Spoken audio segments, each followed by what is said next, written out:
చివరి వరకు పోరాడి ఓడిపోయారు రాజస్థాన్ రాయల్స్. ఢిల్లీ క్యాపిటల్స్ ఆర్ఆర్పై 7 వికెట్ల తేడాతో విజయాన్ని సాధించింది.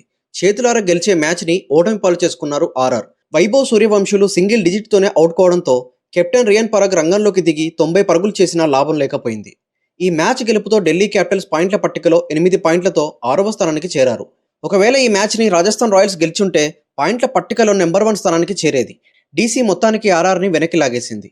టాస్ గెలిచి బ్యాటింగ్ ఎంచుకున్న ఆర్ఆర్ 225 పరుగులు చేసి 6 వికెట్లని కోల్పోయారు. అన్నీ ఉన్న అల్లు నోట్లో శని అన్నట్టుగా మారింది వీళ్ల పరిస్థితి. వైభవ్ సూర్యవంశి 4 పరుగులు, జైస్వాల్ 6 పరుగులు, జూరియల్ 42 పరుగులు, జడేజా 20 పరుగులు, ఫెరీరా మెరుపు వేగంతో 14 బంతుల్లోనే 47 పరుగులు చేసి ఆర్ఆర్ని 225 పరుగులకు చేరేలా చేశాడు. 226 పరుగుల లక్ష్యంతో బరిలోకి దిగిన డీసీ 5 బంతులు మిగిలుండగానే 7 వికెట్ల తేడాతో గెలిచింది. కేఎల్ రాహుల్ 75 పరుగులు, నిశాంక 62 పరుగులు, నితీష్ రాణా 33 పరుగులు, స్టబ్స్ 18 పరుగులు, అశుతోష్ శర్మ 25 పరుగులు చేశారు. మిచెల్ స్టార్క్ 3 వికెట్లను తీసి ఈ సీజన్లో గ్రాండ్ ఎంట్రీని ఇచ్చాడు. ఢిల్లీ క్యాపిటల్స్ మొదటిసారి ఇంత ఐచేజ్ని పూర్తి చేసింది. ఆర్ఆర్ మంచి పరుగులనే చేసి ఎందుకు డీసీ ముందు ఓడిపోయిందో ఇప్పుడు వివరంగా తెలుసుకుందాం. ఆర్ఆర్ టాస్ గెలిచి బ్యాటింగ్ ఎంచుకుంది. జైపూర్ ఆర్ఆర్ హోమ్ గ్రౌండ్ వేదికగా మ్యాచ్ జరిగింది. ఆర్ఆర్ నుండి మొదటిగా బ్యాటింగ్ చేయడానికి వైభవ్ సూర్యవంశి, యశస్వి జైస్వాల్ వచ్చారు. డీసీ నుండి పవర్ ప్లే మొదటి ఓవర్ బౌలింగ్ చేయడానికి మిచెల్ స్టార్క్ వచ్చాడు. మిచెల్ స్టార్క్ వేసిన మొదటి బంతిని 6 కొట్టాడు జైస్వాల్. ఈ 6తో మిచెల్ స్టార్క్ కి మంచి వెల్కమ్ చెప్పాడు. మిచెల్ స్టార్క్ కి ఆ వెల్కమ్ నచ్చలేదేమో. 3వ బంతికి జైస్వాల్ వికెట్ ని తీశాడు. 6 పరుగులకే పెవిలియన్ చేరాడు జైస్వాల్. దీంతో డీసీకి తన మొదటి బ్రేక్ త్రూ దొరికింది. ఈ సీజన్లో మిచెల్ స్టార్క్ కి జైస్వాల్ ది మొదటి వికెట్. తర్వాత బ్యాటింగ్ కి వచ్చాడు జూరెల్.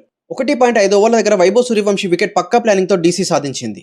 4 కొట్టిన తర్వాత వెంటనే జెమిసన్ బౌలింగ్ లో వైభవ్ క్లీన్ బౌల్డ్ అయ్యాడు. ఇద్దరు ఓపెనర్ బ్యాటర్ల వికెట్లని బ్యాక్ టు బ్యాక్ తీశారు డీసీ.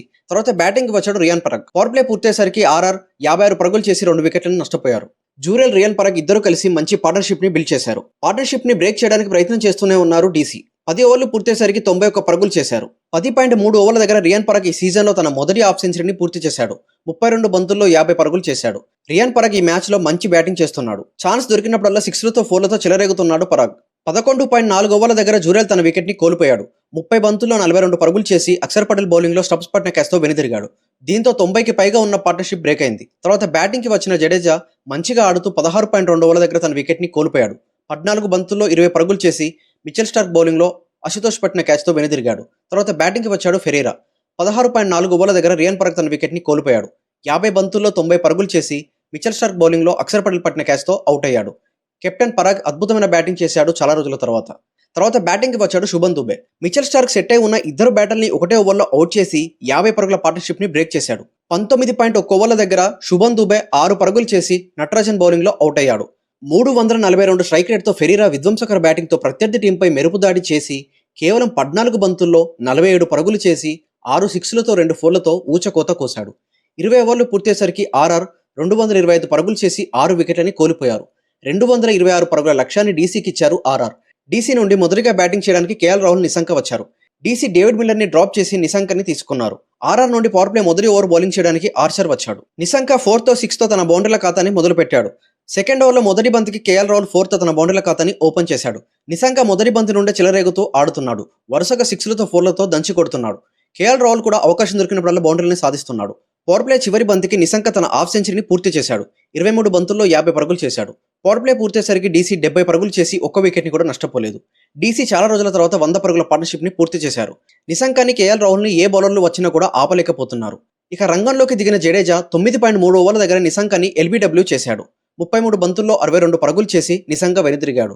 దీంతో 110 పరుగుల పార్ట్నర్షిప్ బ్రేక్ అయింది. దీంతో ఆర్ఆర్ కి తన మొదటి బ్రేక్ త్రూ దొరికింది. తర్వాత బ్యాటింగ్ కి వచ్చాడు నితీష్ రాణా. కేఎల్ రాహుల్ ఈ సీజన్లో మరో హాఫ్ సెంచరీని పూర్తి చేశాడు. 27 బంతుల్లో 51 పరుగులు చేశాడు. 14.3 ఓవర్ల దగ్గర నితీష్ రాణా 17 బంతుల్లో 33 పరుగులు చేసి దేశ్ పాండే బౌలింగ్ లో జురేల్ పట్టిన క్యాచ్తో పెవిలియన్ చేరాడు. తర్వాత బ్యాటింగ్ కి వచ్చాడు స్టబ్స్. 15.2 ఓవర్ల దగ్గర కేఎల్ రాహుల్ తన వికెట్ ని కోల్పోయాడు. 40 బంతుల్లో 75 పరుగులు చేసి అద్భుతమైన నాకాడి ఆర్చర్ బౌలింగ్ లో ఫెరీరా పట్టిన క్యాచ్తో వెనుదిరిగాడు. అశుతోష్ శర్మ, స్టబ్స్ ఇద్దరు కలిసి డీసీని గెలుపు బాట పట్టించారు. అశుతోష్ శర్మ 25 పరుగులతో నాట్అవుట్ గా ఉన్నాడు. స్టబ్స్ 18 పరుగులతో నాట్అవుట్ గా ఉన్నాడు. 5 బంతులు మిగిలి ఉండగానే డీసీ మ్యాచ్ని 7 వికెట్ల తేడాతో గెలిచేశారు. ఈ మ్యాచ్ గెలుపుతో డీసీ పాయింట్ల పట్టిక స్థానంలో 8 పాయింట్లతో 6వ స్థానానికి చేరింది. ఈ మ్యాచ్ ఓటమి తర్వాత ఆర్ఆర్ నెంబర్ 1 స్థానానికి చేరకుండా 4వ స్థానంలోనే 12 పాయింట్లతో నిలిచిపోయింది.